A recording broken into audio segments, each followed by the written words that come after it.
Actuellement, on a 154 écoles qui sont en ENT, ce qui représente 494 classes, puisque la démarche qu'on avait adoptée, c'était de laisser libre les gens à l'intérieur d'une école d'adhérer au projet ou de ne pas adhérer.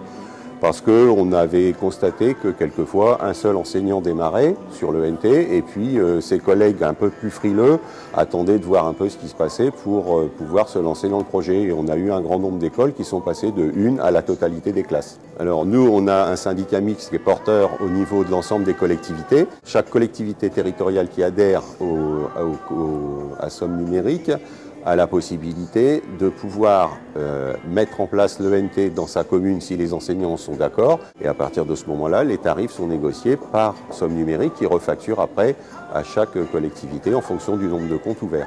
Les thèmes fondamentaux, ça a été de dire une solution identique sur l'ensemble des départements de l'académie, une solution identique pour tout le monde, pour toutes les écoles, et proposer, alors financer d'une part par l'académie en termes de formation, d'autre part par les collectivités en termes d'abonnement, puisque ce sera en mode SaaS que la solution qui a été retenue sera choisie.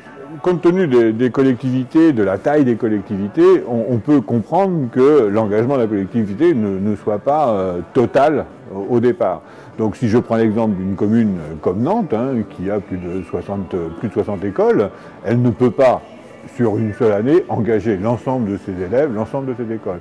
Donc nous avons proposé aux collectivités la possibilité d'engager une école sur l'ensemble, puis à partir du moment où elles étaient membres du groupement de commandes, elles pouvaient, les années à venir, engager plus d'écoles ou une plus grande en fonction de la volonté des enseignants et des directeurs d'école. La mayonnaise, elle ne peut prendre que si les deux partenaires que sont l'école et la commune sont partants. Chacun sur le terrain, tant au niveau des communes que des écoles, a besoin d'explications, de savoir ce qu'est un ENT, ce que l'on peut en faire. Et comme quand même l'orientation pédagogique du recteur de Nantes était de faire un ENT pédagogique d'abord, c'est d'expliquer à chacun des partenaires ce qu'il peut attendre de ce dispositif. Donc de la communication. Communication très importante.